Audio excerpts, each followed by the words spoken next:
inyubako kuva ko waza ukayishyira hasi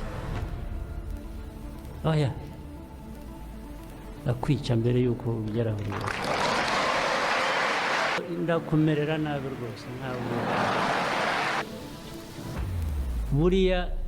ibyo bafite uburenganzira ariko hari umurongo ntarengwa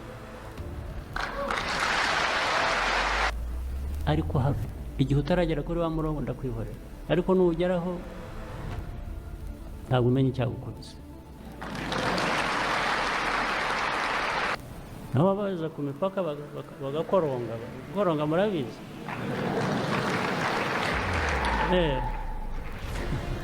bagatukana numvise nije amagambo ngo bazotumesa